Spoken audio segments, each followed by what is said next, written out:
ಈ ಸಂದರ್ಭದಲ್ಲಿ ನಮ್ಮ ಪರ್ವತಗಳ ಬಗ್ಗೆ ಕೆಲವು ಮಾತುಗಳನ್ನು ನಿಮ್ಮ ಗಮನಕ್ಕೆ ತರ್ತೇನೆ. ಪ್ರತಿಯೊಂದು ಪರ್ವತವು ತನ್ನದೇ ಆದ ಕಾರಣದಿಂದಾಗಿ ನಮ್ಮಲ್ಲಿ ಪೂಜ್ಯತೆ ಪಡೆದಿದೆ. ಜಗತ್ತಿನ ಇತರ ದೇಶದ ಜನರಿಗೆ ಜಡವಾಗಿ ಕಾಣುವ ಪರ್ವತಗಳು ನಮ್ಮ ಪಾಲಿಗೆ ಭಗವದಂಶವೇ ಸರಿ. ನಮ್ಮ ನಂಬಿಕೆಗೆ ಕಾರಣಗಳು ಹಲವು. ಕೆಲವು ಪರ್ವತಗಳಲ್ಲಿ ದೇವತೆಗಳ ವಾಸ್ತವ್ಯವಿದೆ ಅಂತ ನಾವು ನಂಬುತ್ತೀವಿ. ಕೆಲವು ಪರ್ವತಗಳಲ್ಲಿ ಋಷಿಮುನಿಗಳ ಸಾಧನೆ ನಡೆದಿದೆ. ಅನೇಕ ಪರ್ವತಗಳಲ್ಲಿ ನಮ್ಮ ಹಿರಿಯರು ಮಂದಿರಗಳನ್ನು ನಿರ್ಮಿಸಿದ್ದಾರೆ. ಕೆಲವು ಪರ್ವತಗಳು ಪವಿತ್ರ ನದಿಗಳ ಉಗಮ ಸ್ಥಾನಗಳು. ನಮ್ಮ ಕಾವ್ಯ ಪುರಾಣಗಳಲ್ಲೇ ಜನಪದ ಸಾಹಿತ್ಯದಲ್ಲೇ ಪರ್ವತ ಮಹಾತ್ಮೆಗೆ ಸಂಬಂಧಪಟ್ಟಂತಹ ವಿವರಗಳು ಸಾಕಷ್ಟಿದ್ದಾವೆ. ನಾವು ಬೆಳಗ್ಗೆ ಏಳುತ್ತಿದ್ದಂತೆ ನಮ್ಮ ನಾಡಿನ ಶ್ರೇಷ್ಠ ಪರ್ವತಗಳನ್ನು ಸ್ಮರಿಸ್ತೀವಿ. ಮಹೇಂದ್ರೋ ಮಲಯ ಸಖ್ಯೋ ದೇವತಾತ್ಮ ಹಿಮಾಲಯ ಧ್ಯೇಯೋರೈವತಕೋ ವಿಂಧ್ಯ ಗಿರಿಶ್ಚಾರಾವಲಿಸ್ತಥಾ. ಈ ಶ್ಲೋಕದಲ್ಲಿ ಮಹೇಂದ್ರ, ಮಲಯ, ಸಖ್ಯಾದ್ರಿ ದೇವತೆಗಳ ಆತ್ಮದಂತಿರತಕ್ಕಂಥ ಹಿಮಾಲಯ, ರೈವತಕ, ವಿಂಧ್ಯ ಮತ್ತು ಅರಾವಳಿ ಪರ್ವತಗಳು ಸ್ಮರಣೀಯವಾದವುಗಳು ಅಂತ ಹೇಳ್ತಾರೆ. ಈ ಮಾಲಿಕೆಯಲ್ಲಿ ಇರತಕ್ಕಂಥ ಪರ್ವತಗಳ ಪೈಕಿ ಒಂದೆರಡರ ಕೆಲವು ಮಾಹಿತಿಗಳನ್ನು ತಮ್ಮ ಜೊತೆಗೆ ಹಂಚಿಕೊಳ್ತೇನೆ. ಮೊದಲನೇದು ಹಿಮಾಲಯ. ಭಾರತದ ಉತ್ತರ ಸೀಮೆಯುದ್ದಕ್ಕೂ ಹಬ್ಬಿ ನಿಂತಿರತಕ್ಕಂಥ ಪ್ರಚಂಡ ಪರ್ವತ ಸ್ತೋಮ ಹಿಮಾಲಯ. ಹಿಮಾಲಯ ಅನ್ನೋ ಶಬ್ದ ಕಿವಿಗೆ ಬೀಳ್ತಾನೆ ಹಿಂದುವಿನ ಹೃದಯ ಅರಳಿ ಹಲವು ದಿವ್ಯ ಭಾವಗಳ ನಾಡಿಗಳು ಮೀಟತೊಡಗುತ್ತವೆ. ನಮ್ಮ ಸಂಸ್ಕೃತಿಗೆ ಹಿಮಾಲಯ ಒಂದು ಹಿನ್ನೆಲೆ. ನಮ್ಮ ಹಿರಿಯರು ಹೇಗೆ ಬಾಳಿದ್ರು, ಏನು ಆಲೋಚನೆ ಮಾಡಿದ್ರು, ಎಲ್ಲಿ ಗೆದ್ರು, ಹೇಗೆ ಸೋತ್ರು, ಹೀಗೆ ಸಹಸ್ರಾರು ವರ್ಷಗಳ ಘಟನಾವಳಿಗಳಿಗೆ ಮೂಕ ಸಾಕ್ಷಿ ಹಿಮಾಲಯ. ಈ ಜಗತ್ತಿನ ಅತ್ಯಂತ ದೊಡ್ಡ ಪರ್ವತವನ್ನ ಕನ್ನಡದ ಕವಿಯೊಬ್ಬ ಮುಗಿಲಿನ ಹಾರ ಅಂತ ವರ್ಣನೆ ಮಾಡಿದ್ದಾನೆ. ಹರನ ಮಂದಿರ ಗಿರಿಯ ಕಂದರ ಅತುಲ ಸುಂದರ ಮುಗಿಲ ಹಾರ, ನರ ಕಿರಾತನ ಸೆಣೆಸಿ ದಣಿಸಿ ಪಾಶುಪದ ಪಡೆದ ಮರ ಕ್ಷೇತ್ರ ಶೈಲಕುಲ ಸಮ್ರಾಟ ಪೀಠ ಅಂತ ಹಿಮಾಲಯವನ್ನು ಕವಿ ವರ್ಣನೆ ಮಾಡ್ತಾನೆ. ಕವಿಕುಲ ಗುರು ಕಾಳಿದಾಸ ಕುಮಾರ ಸಂಭವದ ಪ್ರಾರ್ಥನಾ ಶ್ಲೋಕದಲ್ಲಿ ಹೀಗೆ ಹೇಳ್ತಾನೆ: ಅಸ್ತುತ್ತರಸ್ಯಾಂ ದಿಶಿ ದೇವತಾತ್ಮ ಹಿಮಾಲಯೋ ನಾಮ ನಗಾಧಿರಾಜ ಪೌರ್ವ ಪರೌ ತೋಯ ನಿಧಿವಗಾಹ್ಯ ಸ್ಥಿತ ಪೃಥಿವ್ಯಾ ಇವ ಮಾನದಂಡ. ಅಂದರೆ ಉತ್ತರದಲ್ಲಿ ಹಿಮವಂತ ನಿಂತಿದ್ದಾನೆ, ತನ್ನ ಎರಡೂ ಬಾಹುಗಳನ್ನು ಸಮುದ್ರದಲ್ಲಿ ಅದ್ದಿದ್ದಾನೆ. ಅವನು ಪರ್ವತಗಳ ರಾಜ, ದೇವತೆಗಳ ಆತ್ಮ, ಭೂಮಿಯ ಅಳತೆಗೋಲು. ಇದು ಅತಿಶಯೋಕ್ತಿ ಅಲ್ಲ. ರಘುವಂಶ ಮತ್ತು ಮೇಘದೂತಗಳಲ್ಲೂ ಕಾಳಿದಾಸ ಹಿಮಾಲಯವನ್ನು ಅದ್ಭುತವಾಗಿ ವರ್ಣನೆ ಮಾಡ್ತಾ ಹೋಗ್ತಾನೆ. ರಾಮನ ಧೈರ್ಯವನ್ನ ಸ್ಥೈರ್ಯೇಣ ಹಿಮವಾನಿವ ಅಂತ ಹೇಳ್ತಾ ಹಿಮಾಲಯಕ್ಕೆ ಹೋಲಿಸ್ತಾರೆ ವಾಲ್ಮೀಕಿಗಳು. ಭಾರವಿ ಕಿರಾತಾರ್ಜುನೀಯದಲ್ಲಿ ಹಿಮಾಲಯವನ್ನು ವೇದಗಳ ಜೊತೆಗೆ ಹೋಲಿಸ್ತಾರೆ. ಅನೇಕ ಋಷಿಮುನಿಗಳ ಆಶ್ರಮಗಳು ಹಿಮಾಲಯದಲ್ಲಿದ್ವು. ವಸಿಷ್ಠರ ಆಶ್ರಮ ಹಿಮಾಲಯದ ತಪ್ಪಲಲ್ಲಿತ್ತು. ತಮಸಾ ನದಿ ತೀರದಲ್ಲೇ ವಾಲ್ಮೀಕಿಗಳ ಆಶ್ರಮ ಇತ್ತು. ಮಾಲಿನಿ ನದಿಯ ತೀರದಲ್ಲಿ ಕಣ್ವಾಶ್ರಮ ಇತ್ತು. ವ್ಯಾಸರ ಆಶ್ರಮ ಬದರಿ ಬಳಿಯ ಮಾಣ ಅನ್ನೋ ಗ್ರಾಮದಲ್ಲಿತ್ತು. ಅಲ್ಲಿನ ಗುಹೆಯಲ್ಲಿ ಕುಳಿತು ವ್ಯಾಸರು ಭಾರತ ಮತ್ತು ಭಾಗವತಗಳನ್ನು ರಚನೆ ಮಾಡಿದ್ದಾರೆ. ಇವತ್ತಿಗೂ ಆ ಗುಹೆಯನ್ನು ನಾವು ನೋಡಬಹುದು. ಹಿಮಾಲಯದಲ್ಲಿ ತಪಸ್ವಿಗಳ ಪರಂಪರೆ ಪ್ರಾಚೀನ ಕಾಲದಿಂದಲೂ ಅವ್ಯಾಹತವಾಗಿ ನಡ್ಕೊಂಡು ಬಂದಿದೆ. ಆಚಾರ್ಯತ್ರಯರು ಈ ನಗಾಧಿರಾಜನ ಆಶ್ರಯವನ್ನು ಪಡೆದು ಸಾಧನೆ ಮಾಡಿದ್ದಾರೆ. ಅರ್ವಾಚೀನ ಕಾಲದಲ್ಲಿ ಮಹರ್ಷಿ ದಯಾನಂದ, ಸ್ವಾಮಿ ವಿವೇಕಾನಂದ, ಸ್ವಾಮಿ ಶ್ರದ್ಧಾನಂದ, ಶ್ರೀ ರಾಮತೀರ್ಥ, ಶ್ರೀ ಅಖಂಡಾನಂದ, ಶ್ರೀ ಗುರುಜಿ ಗೊಳ್ವಲ್ಕರ್ ಮೊದಲಾದ ಅನೇಕ ಹಿರಿಯರು ಹಿಮಾಲಯದಿಂದ ಆಕರ್ಷಿತರಾಗಿದ್ದಾರೆ. ಉತ್ತುಂಗ ಹಿಮಾಚ್ಛಾದಿತ ಶುಭ್ರ ಧವಳ ಶಿಖರಗಳು, ನೇರವಾಗಿ ತಲೆ ಎತ್ತಿ ನಿಂತ ಗಿರಿಗಹ್ವರಗಳು, ಆಳವಾದ ಕಣಿವೆಗಳು, ವೇಗವಾಗಿ ಹರಿಯುವ ನದಿಗಳು, ಗಹನಾರಣ್ಯ, ಬಗೆ ಬಗೆಯ ಫಲಪುಷ್ಪಗಳಿಂದ ಅಲಂಕೃತವಾದ ವೃಕ್ಷವಲ್ಲಿಗಳು ಮೊದಲಾದ ಹಿಮಾಲಯದ ನೈಸರ್ಗಿಕ ವೈಭವ ನೋಡುವವರ ಮನಸ್ಸನ್ನು ಪ್ರಸನ್ನಗೊಳಿಸುತ್ತೆ. ಈ ಪರ್ವತದಲ್ಲಿ ಹೆಜ್ಜೆ ಹೆಜ್ಜೆಗೆ ತೀರ್ಥಕ್ಷೇತ್ರಗಳಿದ್ದಾವೆ. ಧರ್ಮ, ಸಂಸ್ಕೃತಿ, ಕಲೆ, ಸಂಗೀತ, ಶಿಲ್ಪ ಇತ್ಯಾದಿ ಜೀವನದ ಎಲ್ಲ ಕ್ಷೇತ್ರಗಳ ಮೇಲೆ ಕಳೆದ ಸಹಸ್ರಾರು ವರ್ಷಗಳಲ್ಲಿ ಹಿಮಾಲಯ ಪ್ರಭಾವ ಬೀರಿದೆ.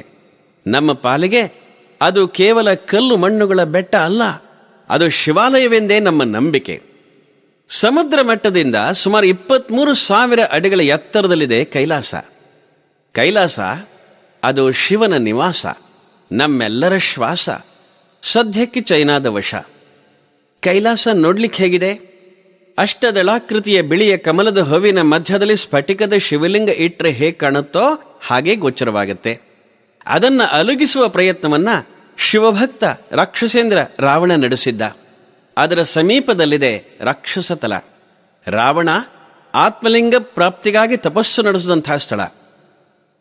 ರಾಕ್ಷಸ ತಲದಿಂದ ಅನತಿ ದೂರದಲ್ಲಿ ಮಾನಸ, ಮನಸ್ಸಿನಷ್ಟು ತಿಳಿಯಾದ ತೆಳ ಕಾಣುವ ಸ್ಫಟಿಕ ಜಲದ ಸರೋವರ. ರಾಜಹಂಸಗಳಿಲ್ಲಿ ವಿಹಾರ ಮಾಡ್ತಾ ಇರ್ತವೆ. ಅಂಡಾಕಾರದಲ್ಲಿರುವ ಈ ವಿಶಾಲ ಸರೋವರದಿಂದ ಸಿಂಧು, ಸರಯು ಮತ್ತು ಬ್ರಹ್ಮಪುತ್ರ ನದಿಗಳು ಹುಟ್ಟುತ್ತವೆ. ಇದೊಂದು ಶಕ್ತಿಪೀಠವೂ ಹೌದು. ಹಿಮಾಲಯದಲ್ಲಿ ಸುಮಾರು 10-11 ಸಾವಿರ ಅಡಿಗಳಷ್ಟು ಎತ್ತರದಲ್ಲಿ ಯಮುನೋತ್ರಿ ಮತ್ತು ಗಂಗೋತ್ರಿಗಳು, ಗಂಗಾ ಯಮುನೆಯರ ಉಗಮ ಸ್ಥಳಗಳು. ಯಮುನೋತ್ರಿಗೆ ಹೋದಾಗ ಆ ತೀರ್ಥದಲ್ಲಿ ಸ್ನಾನ ಮಾಡಬೇಕು ಅಂತ ನಮಗನ್ಸೋದು ಸಹಜ. ಆದರೆ ಚಳಿ, ಕೊರೆಯೋ ಚಳಿ, ಚರ್ಮಕ್ಕೆ ಮಾತ್ರ ಅಲ್ಲ, ಒಳಗೆ ಎಲುಬಿಗೂ ತಾಗ್ತಾ ಇರುತ್ತೆ ಆ ಚಳಿ. ಆ ನೀರಲ್ಲಿ ಸ್ನಾನ ಮಾಡೋದು ಹೇಗೆ? ನೀರು ಹೆಪ್ಪುಗಟ್ಟಿದೆ, ಇಳಿದ್ರೆ ಮೇಲಕ್ಕೆ ಬರೋದು ಕಷ್ಟ. ಇಲ್ಲಿ ಸ್ನಾನ ಮಾಡಿದರೆ ಪುಣ್ಯ ಪ್ರಾಪ್ತಿಯಾಗತ್ತೆ ಅಂತ ನಂಬಿ ಉದ್ಧಟತನದಿಂದ ಯಾರಾದರೂ ಸ್ನಾನ ಮಾಡಲಿಕ್ಕೆ ಕೆಳಗಿಳಿದ್ರೆ ಅದು ಅವ್ರ ಜೀವನದ ಕೊನೆ ಸ್ನಾನ, ಅವ್ರ ಮೇಲ್ ಬರಲಿಕ್ಕಿಲ್ಲ. ಆದರೆ ಅಲ್ಲಿ ಭಗವಂತನ ಲೀಲೆಯನ್ನು ಗಮನಿಸಬೇಕು. ನೀರು ಹೆಪ್ಪುಗಟ್ಟಿದೆ, ಅಲ್ಲೇ ಪಕ್ಕದ ಕುಂಡದಲ್ಲಿ ನೀರು ಕುದಿತಾ ಇದೆ. ಎಂಥ ಕುದಿತ! ಅಲ್ಲಿ ಹೋದ ಯಾತ್ರಿಕರು ಬಟ್ಟೆಯಲ್ಲಿ ಅಕ್ಕಿಯನ್ನಿಟ್ಟು ಗಂಟು ಕಟ್ಟಿ ಅದರೊಳಗೆ ಇಡ್ತಾರೆ.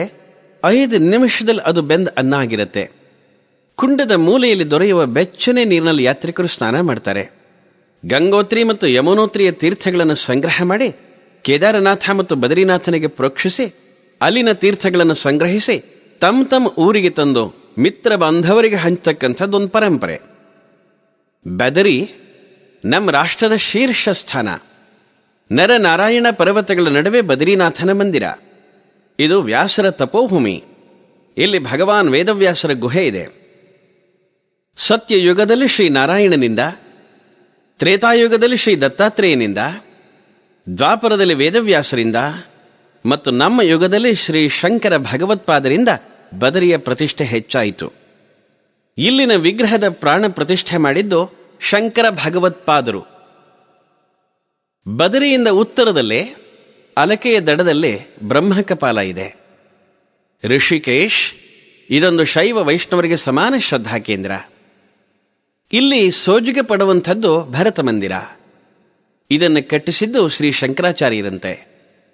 ಭರತನಿಗಾಗಿ ಭಾರತದಲ್ಲಿ ಮಂದಿರಗಳು ಎಲ್ಲೂ ಇಲ್ಲ. 1-2 ಇರತಕ್ಕಂಥದ್ದು, ಒಂದು ಋಷಿಕೇಶದಲ್ಲಿ, ಮತ್ತೊಂದು ಕೇರಳದಲ್ಲಿ, ಇನ್ನೆಲ್ಲೂ ಇಲ್ಲ. ಯಾಕೆ? ರಾಮಾಯಣದಲ್ಲಿ ದೈವತ್ವ ಪ್ರಾಪ್ತವಾದದ್ದು ಇಬ್ಬರಿಗೆ ಮಾತ್ರ, ರಾಮನಿಗೆ ಮತ್ತು ಹನುಮನಿಗೆ. ಹೀಗಾಗಿ ಎಲ್ಲ ಕಡೆ ರಾಮನ ಮಂದಿರ ಇದೆ ಮತ್ತು ಹನುಮನ ಗುಡಿ ಇದೆ. ಸೀತೆ ಮತ್ತು ಲಕ್ಷ್ಮಣರು ಮೆಲ್ಲಗೆ ರಾಮನ ಮಂದಿರದೊಳಗೆ ಸೇರ್ಕೊಂಡ್ಬಿಡ್ತಾರೆ. ಭರತನಿಗಲ್ಲೂ ಜಾಗ ಇಲ್ಲ. ಅಂಥ ಭರತನಿಗಾಗಿ ಒಂದು ಮಂದಿರವನ್ನು ಶಂಕರಾಚಾರ್ಯರು ಕಟ್ಟಿಸಿದ್ದಾರೆ. ಯಾಕೆಂದ್ರೆ ಭರತ ಕೇವಲ ಒಬ್ಬ ವ್ಯಕ್ತಿ ಅಲ್ಲ, ಅದೊಂದು ಮೌಲ್ಯ, ಅದೊಂದು ನೀತಿ, ಅದೊಂದು ತತ್ವಜ್ಞಾನ. ಅಣ್ಣನಿಗೆ ಇಲ್ಲದ ಭಾಗ್ಯ ತನಗೆ ಬೇಡ ಅಂತ ತಾಯಿಯ ಪಿತೂರಿಯಿಂದ ಪ್ರಾಪ್ತವಾದ ಸುಖದ ಸೂರ್ಯ ಸಿಂಹಾಸನವನ್ನು ಧಿಕ್ಕರಿಸಿ ಅಣ್ಣನಂತೆ ಜಟಾವಲ್ಕಲಧಾರಿಯಾಗಿ ಅಯೋಧ್ಯೆ ಪಕ್ಕದ ನಂದಿ ಗ್ರಾಮದಲ್ಲಿ 14 ವರ್ಷ ನೆಲೆಸ್ತಾನೆ. ಅಣ್ಣನ ಪಾದುಕೆಗಳನ್ನು ಸಿಂಹಾಸನದ ಮೇಲಿಟ್ಟು ರಾಜ್ಯಭಾರ ಮಾಡ್ತಾನೆ. ಇಂಥ ತಮ್ಮನ್ನು ಪಡಿಲಿಕ್ಕೆ ದೇವರೇ ಹುಟ್ಟಿ ಬರಬೇಕಾಯಿತು.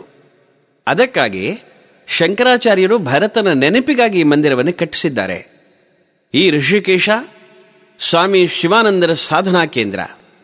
ಅವರೇ ಸ್ಥಾಪಿಸಿದ ದಿವ್ಯ ಜೀವನ ಸಂಘದ ಮೂಲಕ ಜಗತ್ತಿಗೆ ಅವರು ಯೋಗದ ಸಂದೇಶವನ್ನು ಕೊಟ್ಟಿದ್ದಾರೆ. ಹತ್ತಿರದ ಹರಿದ್ವಾರಕ್ಕೆ ಹೋಗೋಣ. ಹರಿದ್ವಾರ ಹಿಮಾಲಯದ ಶ್ರೇಷ್ಠ ಕ್ಷೇತ್ರಗಳಲ್ಲಿ ಒಂದು. ಇದು ನಮ್ಮ ನಾಡಿನ ಇತಿಹಾಸಕ್ಕೆ ಸುವರ್ಣ ಸಂಪುಟವನ್ನು ಸೇರಿಸಿರತಕ್ಕಂಥ ಪ್ರಾಚೀನ ತೀರ್ಥಕ್ಷೇತ್ರ. ಅದನ್ನು ಮಾಯಾಪುರಿ, ಕಂಖಲ, ಗಂಗಾದ್ವಾರ ಮುಂತಾಗಿ ಕರೆದಿದ್ದಾರೆ. ಗಂಗೆ ತನ್ನ ಪ್ರವಾಸದಲ್ಲಿ, ತನ್ನ ಯಾತ್ರೆಯಲ್ಲಿ ಮೊದಲ ಬಾರಿ ಮೈದಾನವನ್ನು ಕಾಣತಕ್ಕಂಥದ್ದು ಹರಿದ್ವಾರದಲ್ಲಿ. ಮೈದಾನ ಸಿಕ್ಕಾಗ ಅವಳಿಗೆ ಎಷ್ಟು ಆನಂದ! ಇಡೀ ಮೈದಾನವನ್ನು ಬಾಚಿ ಬಳಸಿ ಉಬ್ಬಿ ತಬ್ಬಿ ಹರಿದಿದ್ದಾಳೆ. ಈ ದಡದಲ್ಲಿ ನಿಂತರೆ ಆ ದಡ ಕಾಣಿಸೋದಿಲ್ಲ. ಹೀಗಾಗಿ ಈ ಕ್ಷೇತ್ರವನ್ನು ಗಂಗಾದ್ವಾರ ಅಂತ ಕರೀತಾರೆ. ಇಲ್ಲೇ ಗಂಗೆ ಶಂತನುವನ್ನು ಮೋಹಿಸಿ ದೇವವ್ರತ ಭೀಷ್ಮಾಚಾರ್ಯರಿಗೆ ಜನ್ಮ ನೀಡಿದ್ದು. ಭರದ್ವಾಜರು ಘೃತಾಚಿ ಅನ್ನತಕ್ಕಂಥ ಅಪ್ಸರೆಯನ್ನು ಮೋಹಿಸಿ ದ್ರೋಣಾಚಾರ್ಯರ ಜನ್ಮಕ್ಕೆ ಕಾರಣವಾದದ್ದು ಇಲ್ಲಿಯೇ. ದಕ್ಷ ಯಜ್ಞ ನಡೆದ ಕ್ಷೇತ್ರ ಇದು. ರಾಮ ಲಕ್ಷ್ಮಣರ ಪಾದಸ್ಪರ್ಶ ಆಗಿದೆ. ಭರ್ತೃಹರಿ ಮುಕ್ತಿ ಕಂಡ ತಾಣ ಇದು. ಇಂಥ ಪ್ರಾಚೀನ ತೀರ್ಥ ಹರಿದ್ವಾರ ಆಗಾಗ್ಗೆ ಕೆಲವು ಗೊಂದಲಗಳನ್ನು ನಿರ್ಮಿಸಿರತಕ್ಕಂಥ ತಾಣವೂ ಹೌದು. ಹರಿದ್ವಾರ್ ಈ ಕ್ಷೇತ್ರದ ಹೆಸರನ್ನು ಹೇಳೋದ್ರ ಬಗ್ಗೆ ಒಂದು ಜಿಜ್ಞಾಸೆ ನಮ್ಮ ದೇಶದಲ್ಲಿದೆ. ಶಿವ ಮತ್ತು ವಿಷ್ಣು ನಮ್ಮ ಪ್ರಮುಖ ದೇವತೆಗಳು. ಅವರ ಭಕ್ತರು ತಮ್ಮ ದೇವರನ್ನೇ ಶ್ರೇಷ್ಠರು ಅಂತ ಭಾವಿಸಿದ್ದಾರೆ. ಶೈವರಿಗೆ ಶಿವ ಶ್ರೇಷ್ಠ, ವೈಷ್ಣವರಿಗೆ ಹರಿ ಸರ್ವೋತ್ತಮ. ಶೈವರು ಇದನ್ನು ಹರಿದ್ವಾರ ಅಂತ ಕರೆದರೆ ವೈಷ್ಣವರು ಹರಿದ್ವಾರ ಅಂತ ಕರೀತಾರೆ. ಯಾವ ಹೆಸರಿಂದ ಕರೆದರೂ ನಡೆಯುತ್ತೆ. ಯಾಕೆಂದರೆ ಹಿಮಾಲಯಕ್ಕೆ ಇದು ದ್ವಾರ. ಹಿಮಾಲಯದ ಯಾತ್ರೆ ಪ್ರಾರಂಭ ಆಗೋದೇ ಇಲ್ಲಿಂದ. ಕೇದಾರದಲ್ಲಿ ಶಿವ ಇದ್ದಾನೆ, ಬದರಿಯಲ್ಲಿ ವಿಷ್ಣು ಇದ್ದಾನೆ. ಹೀಗಾಗಿ ಹರಿದ್ವಾರ ಅಂದ್ರೂ ನಡೆಯುತ್ತೆ, ಹರದ್ವಾರ ಅಂದ್ರೂ ನಡೆಯುತ್ತೆ. ಆದರೆ ಇದನ್ನು ಗಮನಿಸದೆ ಹರಿ ಮತ್ತು ಹರ ಈ ಎರಡೂ ಹೆಸರುಗಳ ಸಲುವಾಗಿ ಸಂಘರ್ಷ ಮಾಡ್ತೀವಿ. ಸಣ್ಣ ಸಣ್ಣ ಕಾರಣಗಳಿಗಾಗಿ ನಡೆಯುವ ಇಂತಹ ಜಗಳಗಳಿಂದ ರಾಷ್ಟ್ರದ ಆತ್ಮ ದುರ್ಬಲವಾಗುತ್ತೆ. ಹರಿ ಮತ್ತು ಹರ ಇವರಿಬ್ಬರಲ್ಲಿ ಯಾರು ಶ್ರೇಷ್ಠರು? ನಮ್ಮ ಇತಿಹಾಸ ಏನು ಹೇಳುತ್ತೆ? ರಾಮೇಶ್ವರಕ್ಕೆ ಹೋಗೋಣ. ಅಲ್ಲಿ ಹೇಳ್ತಾರೆ, ರಾಮ ಶಿವನ ಪೂಜೆ ಮಾಡಿದ ಕ್ಷೇತ್ರ ಇದು ಅಂತ. ಶಿವಭಕ್ತರಿಗೆ ಸಹಜವಾಗಿ ಆನಂದವಾಗತ್ತೆ. ವಿಷ್ಣುವಿನ ಅವತಾರವಾದ ರಾಮ ಶಿವನ ಪೂಜೆ ಮಾಡ್ತಾನೆ ಅಂದರೆ ಶಿವನೇ ಶ್ರೇಷ್ಠ ಅಂತಲ್ವಾ? ಆ ಎಲ್ಲ ಶಿವಭಕ್ತರನ್ನ ವಿಷ್ಣು ಭಕ್ತರು ಅಲ್ಲಿಂದ ನೇರವಾಗಿ ಅಮರನಾಥಕ್ಕೆ ಕರೆದೊಯ್ತಾರೆ. ಸಮುದ್ರ ಮಟ್ಟದಿಂದ 13,000 ಅಡಿಗಳ ಎತ್ತರದಲ್ಲಿರ್ತಕ್ಕಂಥ ತೀರ್ಥ ಅಮರನಾಥ. ಅದೊಂದು ನೈಸರ್ಗಿಕ ಗುಹೆ, ಅಲ್ಲೊಂದು ಪವಾಡ. ಪ್ರತಿ ತಿಂಗಳ ಶುಕ್ಲ ಪಕ್ಷದಲ್ಲಿ ಚಂದ್ರ ವೃದ್ಧಿಯಾಗುತ್ತಿದ್ದಂತೆ ಆ ಗುಹೆಯ ಮಧ್ಯಭಾಗದಲ್ಲಿ ಹಿಮದ ನೀರು ತೊಟ್ಟಿಕ್ಕೆ ಅದು ಲಿಂಗದ ರೂಪ ಧಾರಣೆ ಮಾಡುತ್ತೆ. ಹುಣ್ಣಿಮೆಯ ದಿನ ಚಂದ್ರ ಪೂರ್ಣಾಕಾರ. ಅಂದು 16 ಅಡಿ ಎತ್ತರದ ಶಿವಲಿಂಗದ ರೂಪವನ್ನು ನಾವಲ್ಲಿ ಕಾಣಬಹುದು. ಕೃಷ್ಣ ಪಕ್ಷದಲ್ಲಿ ಚಂದ್ರ ಕರಗ್ತಾ ಹೋಗ್ತಾನೆ, ಅದರಂತೆ ಲಿಂಗವೂ ಕರಗ್ತಾ ಹೋಗುತ್ತೆ. ಅಮಾವಾಸ್ಯೆ ದಿವಸ ಬಾನ್ನಲ್ಲಿ ಅವನಿರೋದಿಲ್ಲ, ಭುವಿಯಲ್ಲಿ ಇವನಿರೋದಿಲ್ಲ. ಶ್ರಾವಣ ಪೂರ್ಣಿಮೆಯ ದಿನ ದೊಡ್ಡ ಜಾತ್ರೆ ನಡೆಯುತ್ತೆ. ಅಮರನಾಥಕ್ಕೆ ಹೋಗೋದು ಅಷ್ಟು ಸುಲಭ ಅಲ್ಲ, ನಡ್ಕೊಂಡು ಹೋಗಬೇಕು. ವಾಹನಗಳ ಸೌಕರ್ಯ ಇಲ್ಲ. 25-30 ಸಾವಿರ ಜನ ಹೋಗ್ತಾ ಇದ್ರು. ಉಗ್ರಗಾಮಿಗಳ ಬೆದರಿಕೆಯ ಬಳಿಕ ಲಕ್ಷಾಂತರ ಜನ ಹೋಗ್ತಾ ಇದ್ದಾರೆ. ಕಡಿದಾದ ಕಾಲುದಾರಿಯಲ್ಲಿ ಹೋಗಬೇಕು. ಪಕ್ಕದಲ್ಲಿ ಆಳವಾದ ಕಣಿವೆ. ಎಚ್ಚರದಿಂದ ಹೋದರೆ ಅಮರನಾಥ, ಎಚ್ಚರ ತಪ್ಪಿ ಕೆಳಕ್ಕೆ ಬಿದ್ದರೆ ಕೈಲಾಸ. ಜಾಗೃತ ಸ್ಥಿತಿಯಲ್ಲಿ ಸಾಗಿದರೆ ಸೃಷ್ಟಿಯ ಸೌಂದರ್ಯವನ್ನು ನೋಡಬಹುದು. ಅದು ವ್ಯತ್ಯಾಸವಾದರೆ ಸೃಷ್ಟಿಯ ರಹಸ್ಯವನ್ನು ನೋಡಬೇಕಾಗತ್ತೆ. ಅಂಥ ಅಪಾಯಕಾರಿ ಕ್ಷೇತ್ರ. ಆದರೂ ಜನ ಧಾವಿಸ್ತಾರೆ. ಯೋಚನೆ ಮಾಡಿ, ಶ್ರಾವಣ ಮಾಸ, ಮಳೆಗಾಲ, ಕಾರ್ಮುಗಿಲು, ಹಿಮಾಲಯ, ಕಾಲುದಾರಿ, ಅಮರ ಗಂಗೆಯ ಆಳವಾದ ಭಯಾನಕ ಕಣಿವೆ, ಜೊತೆಗೆ ಭಯೋತ್ಪಾದಕರ ಅಟ್ಟಹಾಸ. ಆದರೂ ಜನ ಹೋಗ್ತಾರಲ್ಲ. ಶ್ರಾವಣ ಪೂರ್ಣಿಮೆಗೆ ಯಾಕೆ? ನಮ್ಮ ಇತಿಹಾಸ ಹೇಳುತ್ತೆ, ಶ್ರಾವಣ ಪೂರ್ಣಿಮೆಯ ದಿನ ಪಾರ್ವತಿಗೆ ರಾಮಮಂತ್ರ ಉಪದೇಶ ಮಾಡಿದಂತಹ ಜಾಗ ಇದು. ದಾಸರು ಹೇಳ್ತಾರಲ್ಲ, ಆ ಮಂತ್ರ ಈ ಮಂತ್ರ ಜಪಿಸಿ ನೀ ಕೆಡಬೇಡ, ಸೋಮಶೇಖರ ತನ್ನ ಭಾಮೆಗೆ ಪೇಳಿದ ಮಂತ್ರ ರಾಮ ಮಂತ್ರವ ಜಪಿಸೋ ಹೇ ಮನುಜ. ರಾಮ ಶಿವನ್ ಪೂಜೆ ಮಾಡ್ತಾನೆ, ಶಿವ ರಾಮಮಂತ್ರ ಉಪದೇಶ ಮಾಡ್ತಾನೆ. ನಾವು ಹೊಡೆದಾಡ್ತೀವಿ ಯಾರು ದೊಡ್ಡವರು ಅಂತ. ಯಾರು ದೊಡ್ಡವರು ಅನ್ನುವ ಶ್ರೇಷ್ಠತೆಯ ಪ್ರತಿಪಾದನೆಗೆ ನಾವು ಕಚ್ಚಾಡುವಾಗ ಅವ್ರೇನು ಯೋಚನೆ ಮಾಡಬಹುದು? ಒಬ್ಬ ಹಿರಿಯರು ಹೇಳಿದಂಥ ಒಂದು ಮೋಜಿನ ಘಟನೆ ನನ್ನ ನೆನಪಿಗೆ ಬರ್ತಾ ಇದೆ. ಒಬ್ಬ ಶಿವಭಕ್ತ ಯಾತ್ರೆಗೆ ಹೊರಟ. ಶಿವಭಕ್ತ ಅಂತ ಇಟ್ಕೊಳ್ಳಿ ಅಥವಾ ವಿಷ್ಣು ಭಕ್ತ ಅಂತ ಇಟ್ಕೊಳ್ಳಿ, ನಾವು ಭಾರತ ಭಕ್ತರಾದದ್ರಿಂದ ಇಲ್ಲಿ ಘಟನೆಯ ಅರ್ಥವನ್ನು ಮಾತ್ರ ಸ್ವೀಕಾರ ಮಾಡಬೇಕು. ಆ ಶಿವಭಕ್ತ ಶಿವನ ಪೂಜೆ ಮಾಡದೆ ಏನೂ ತೆಗೆದುಕೊಳ್ಳೋನಲ್ಲ. ಯಾತ್ರೆಯಲ್ಲಿ ಒಂದು ಊರಿಗೆ ಬಂದ, ದೇವರ ದರ್ಶನಕ್ಕೆ ಅಂತ ಹೊರಟ. ವಿಗ್ರಹದ ಬಳಿ ಹೋದರೆ ಅವನಿಗೊಂದು ಆಶ್ಚರ್ಯ ಕಾದಿತ್ತು. ಅದು ಶಿವನ ವಿಗ್ರಹ ಅಲ್ಲ, ವಿಷ್ಣುವಿನ ವಿಗ್ರಹವೂ ಅಲ್ಲ. ಶಿವ ಮತ್ತು ವಿಷ್ಣು ಎರಡೂ ಬೆರೆತಂಥ ಹರಿಹರನ ಪುತ್ಥಳಿ. ಶೈವ ವೈಷ್ಣವರ ಕಚ್ಚಾಟದಿಂದ ವಿಜಯನಗರ ಸಾಮ್ರಾಜ್ಯ ದುರ್ಬಲವಾಯಿತು. ಅದರ ಅವನತಿಗೆ ಪತನಕ್ಕೆ ಇದೂ ಒಂದು ಕಾರಣ ಅಂತ ಹೇಳ್ತಾರೆ. ಪ್ರಾಯಶಃ ಶೈವ ವೈಷ್ಣವರ ಗೊಂದಲದಿಂದ ಕಂಗಾಲಾದಂಥ ಒಬ್ಬ ರಾಜ ಹರಿಹರರಲ್ಲಿ ಭೇದ ಇಲ್ಲ ಅನ್ನೋದನ್ನು ಮನಗಾಣಿಸ್ಲಿಕ್ಕೋಸ್ಕರ ಈ ಕಲ್ಪನೆ ಮಾಡಿರಬಹುದು.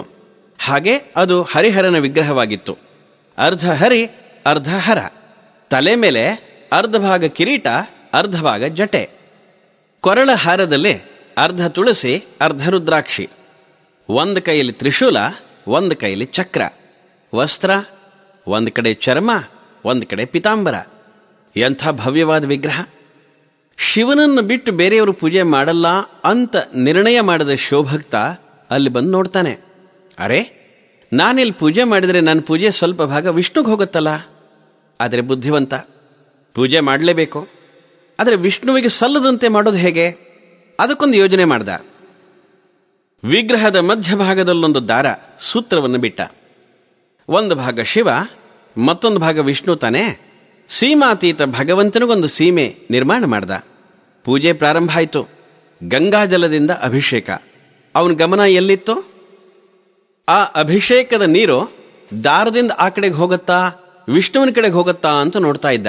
ಪೂಜೆ ಕಡೆ ಲಕ್ಷ್ಯ ಇರಲಿಲ್ಲ. ಅಭಿಷೇಕ ಆಯಿತು. ಶಿವನಿಗೆ ಹೂ ಮುಡಿಸ್ದ.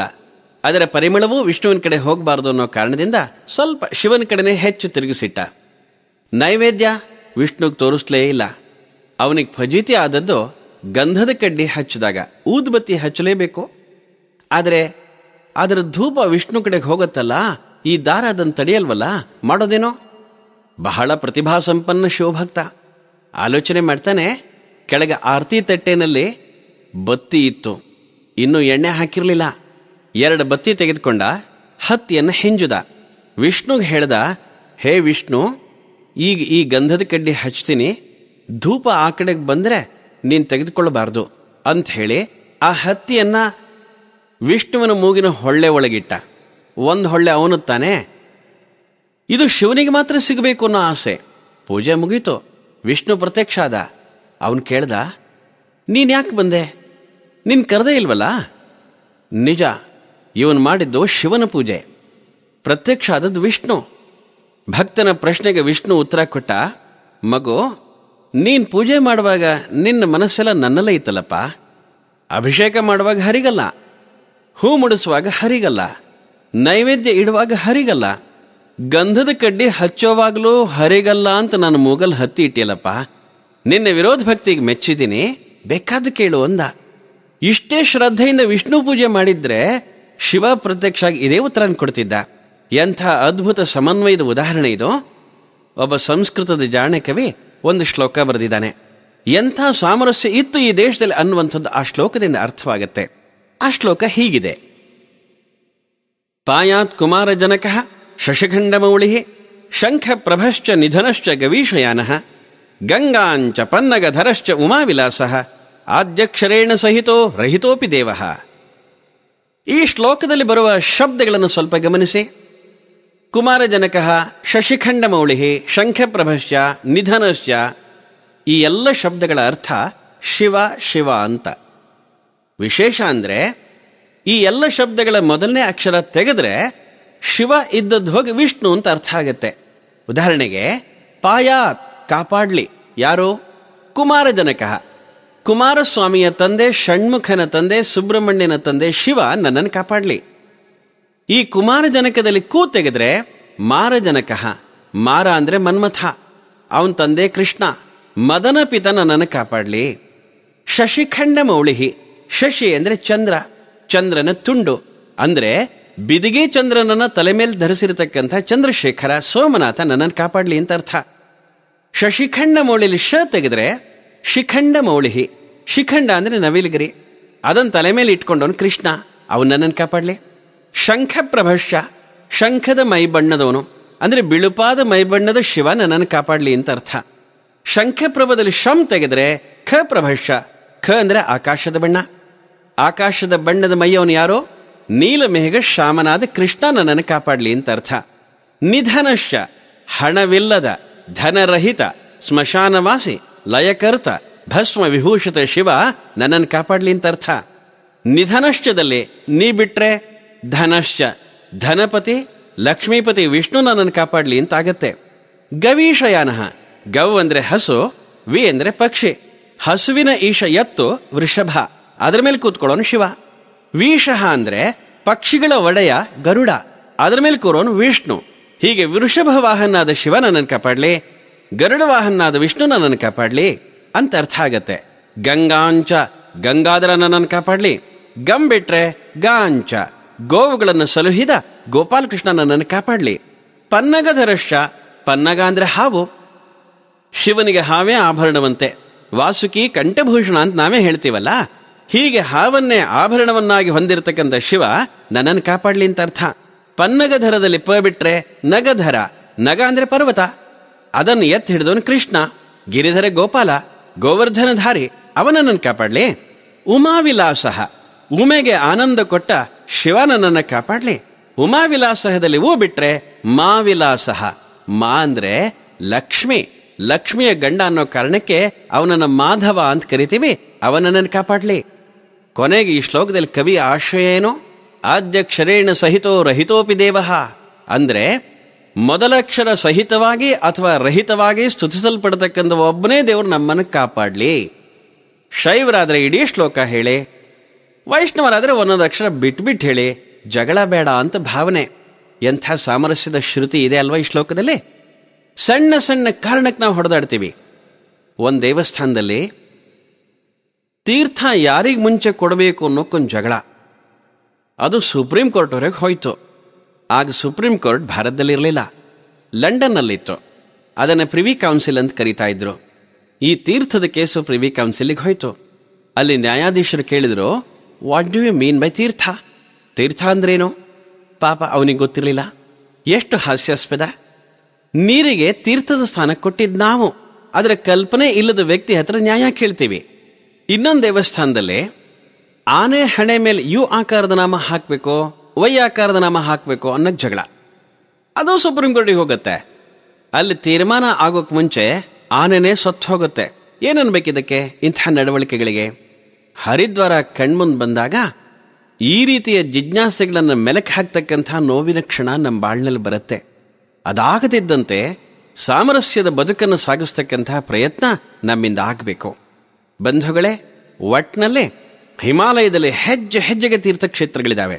ಲಾಸಾ, ಕೀರ್ತಿಪುರ, ವೈಷ್ಣೋದೇವಿ, ಹೇಮಕುಂಡ, ನೇಪಾಳದ ಪಶುಪತಿನಾಥ, ಮತ್ಸ್ಯೇಂದ್ರನಾಥ, ಮುಕ್ತಿನಾಥ, ಬೋಧನಾಥ, ಸ್ವಯಂಭೂನಾಥ, ಇವೆಲ್ಲವೂ ಹಿಮಾಲಯದಲ್ಲಿರ್ತಕ್ಕಂಥ ಪ್ರಾಚೀನ ತೀರ್ಥಕ್ಷೇತ್ರಗಳು. ಇದೇ ಪರ್ವತದ ತಪ್ಪಲಿನಲ್ಲೇ ಪಶುಪತಿನಾಥ ಪಾರ್ವತಿಯ ಸಮ್ಮುಖದಲ್ಲಿ ಪ್ರಾರ್ಥನೆಗೆ ಪಾಶುಪತವನ್ನು ಕರುಣಿಸಿ ಮನುಕುಲವನ್ನು ಅನುಗ್ರಹಿಸಿದ್ದಾನೆ. ಹವಾಮಾನ ದೃಷ್ಟಿಯಿಂದ ನಮಗೆ ಹಿಮಾಲಯ ಮಾಡಿರ್ತಕ್ಕಂಥ ಉಪಕಾರ ಅಷ್ಟಿಷ್ಟಲ್ಲ. ಕೆಲವೇ ವರ್ಷಗಳ ಹಿಂದೆ ರಷ್ಯಾದಲ್ಲಿ ಸಂಭವಿಸಿದ ಅಣುವಿದ್ಯುತ್ ಸ್ಥಾವರದಲ್ಲಿನ ಅಗ್ನಿ ದುರಂತದಿಂದಾಗಿ ಹೊರಟ ಅಣು ವಿಕಿರಣಗಳಿಂದ ಭಾರತವನ್ನು ಕಾಪಾಡಿದ್ದು ಇದೇ ಹಿಮಾಲಯ. ಹಿಮಾಲಯ ಇಲ್ದಿದ್ರೆ ಆಗ ಭಾರತದ ವಾಯು ವಿಷಮಯವಾಗ್ತಿತ್ತು. ಹಾಗೆಯೇ ದಕ್ಷಿಣ ಸಮುದ್ರದಿಂದ ಬರತಕ್ಕಂಥ ಮಳೆಯನ್ನು ತಡೆದು ವಿಪುಲ ಜಲವೃಷ್ಟಿಯಾಗುವಂತೆ ಮಾಡತಕ್ಕಂಥದ್ದು ಹಿಮಾಲಯ. ಹಿಮಾಲಯದಿಂದ ಹರಿದು ಬರತಕ್ಕಂಥ ನದಿಗಳಿಂದಾಗಿ ಭಾರತ ಸುಜಲಾಂ ಸುಫಲಾಂ ಆಗಿದೆ. ಒಟ್ಟಿನಲ್ಲೇ ನಮ್ಮ ಬದುಕು ಹಿಮಾಲಯವನ್ನು ಅವಲಂಬಿಸಿದೆ ಅನ್ನತಕ್ಕಂಥದ್ದು ಅತಿಶಯೋಕ್ತಿಯ ಮಾತಲ್ಲ. ಹೀಗಾಗಿ ಹಿಮಾಲಯ ಅಂದ ತಕ್ಷಣ ಈ ನಾಡಿನ ಪ್ರತಿ ಮಗುವಿನ ಹೃದಯದ ವೀಣಾ ತಂತಿಯನ್ನು ಸ್ಪರ್ಶ ಮಾಡಿದ ಹಾಗಾಗತ್ತೆ. ಹಾಗೆ ನೋಡಿದರೆ ನಮ್ಮ ನಾಡಿನ ಪ್ರತಿಯೊಂದು ಪರ್ವತಕ್ಕೆ ಇದೇ ರೀತಿ ಇತಿಹಾಸ ಇದೆ. ನಮ್ಮ ಪರ್ವತಗಳ ಪೈಕಿ ಸಹ್ಯಾದ್ರಿ ಒಂದನ್ನು ನಾವು ನೆನಪು ಮಾಡಿಕೊಳ್ಳೇಬೇಕು. ಕರ್ನಾಟಕಕ್ಕೆ ಸಹ್ಯಾದ್ರಿಯ ಕೊಡುಗೆ ಅಪಾರ. ನಮ್ಮ ರಾಷ್ಟ್ರದ ಪಶ್ಚಿಮದಲ್ಲೇ ದಕ್ಷಿಣೋತ್ತರವಾಗಿ ಸಾಗರ ದಡದಲ್ಲಿ ನಿಂತ ಭವ್ಯ ಗಿರಿಗಹ್ವರ ಪ್ರದೇಶವೇ ಸಹ್ಯಾದ್ರಿ. ಕೊಂಕಣ ಸೀಮೆಯ ರತ್ನಾಗಿರಿಯಿಂದ ಮೌನ ತಪಸ್ವಿನಿ ಕನ್ಯಾಕುಮಾರಿ ಪೀಠದ ತನಕ ತಲೆ ಎತ್ತಿ ನಿಂತ ಧೀಮಂತ ಗಿರಿಕೂಟ ಇದು.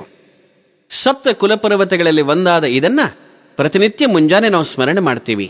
ಹಿಮಾಲಯದ ನಂತರ ಸಹ್ಯಾದ್ರಿನೇ ಎಲ್ಲಕ್ಕಿಂತ ದೊಡ್ಡ ಪರ್ವತ. ತಾಪಿ ನದಿಯ ತೀರದಿಂದ ಕುಮಾರಿ ಪೀಠದ ತನಕ ಹಬ್ಬಿರತಕ್ಕಂಥ ಸಹ್ಯಾದ್ರಿಯ ಈ ಮಾಲಿಕೆಯನ್ನ 3 ಭಾಗಗಳಲ್ಲಿ ಗುರುತಿಸಬಹುದು. ತಾಪಿಯಿಂದ ದಕ್ಷಿಣಕ್ಕೆ ಇರತಕ್ಕಂಥ 800 ಮೈಲು ಉದ್ದದ ಭಾಗವೇ ಪ್ರಧಾನ ಸಹ್ಯಾದ್ರಿ. ನಂತರ ಸುಮಾರು 16 ಮೈಲು ಉದ್ದಗಲದ ಪಾಲ್ಘಾಟ್ ಕಣಿವೆ. ನಂತರ ಕುಮಾರಿ ಕ್ಷೇತ್ರದವರೆಗಿನ 200 ಮೈಲು ಉದ್ದದ ಶ್ರೇಣಿಯನ್ನ ಮಲಯ ಅಂತ ಕರೀತಾರೆ. ಸಹ್ಯಾದ್ರಿ ಶಿಖರಗಳ ಸರಾಸರಿ ಎತ್ತರ ಸುಮಾರು 4000 ಅಡಿಗಳು. ಮಹಾರಾಷ್ಟ್ರದಲ್ಲಿರ್ತಕ್ಕಂಥ ಕಳಸುಬಾಯಿ ಅನ್ನುವ ಒಂದು ಶಿಖರ 5427 ಅಡಿಗಳಷ್ಟು ಎತ್ತರ ಇದೆ. ಕರ್ನಾಟಕದಲ್ಲಿ ಸಹ್ಯಾದ್ರಿ ಶಿಖರಗಳು 6 ರಿಂದ 8000 ಅಡಿಗಳಷ್ಟು ಎತ್ತರ ಇದ್ದಾವೆ. ನೀಲಗಿರಿ ನಡುವಿನ ದೊಡ್ಡ ಬೆಟ್ಟ 8125 ಅಡಿ ಎತ್ತರ ಇದೆ. ಸಹ್ಯಾದ್ರಿಯಲ್ಲಿನ ಬ್ರಹ್ಮಗಿರಿಯ ತ್ರ್ಯಂಬಕ ಕ್ಷೇತ್ರದಲ್ಲಿ ಗೌತಮ ಋಷಿಯ ತಪಸ್ಸಿನಿಂದಾಗಿ ಗೋದಾವರಿ ಜನಿಸಿದ್ದಾಳೆ. ಕೃಷ್ಣ ಭೀಮೆಯರು ಸಹ್ಯಾದ್ರಿಯ ಸಲಿಲೆಗಳೇ. ಇವುಗಳೊಂದಿಗೆ ವೈನಗಂಗಾ, ತಾಪಿ, ಪ್ರವರ, ಮುಳ, ನೀರ, ವೇಣ, ಕೊಯ್ನಾ, ಎಷ್ಟು ನದಿಗಳು!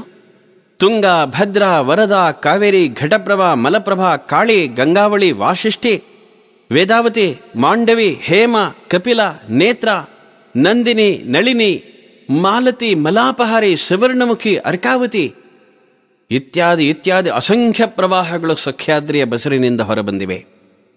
ಈ ಎಲ್ಲ ನದಿಗಳ ತಂದೆಯಂತಿರುವ ಸಹ್ಯಾದ್ರಿ ದಕ್ಷಿಣ ಭಾರತೀಯರ ಜೀವನಾಧಾರ.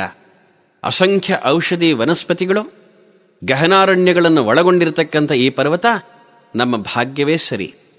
ಹಿಮಾಲಯದಂತೆ ಸಹ್ಯಾದ್ರಿನೂ ದೇವಭೂಮಿಯೇ ಆಗಿದೆ.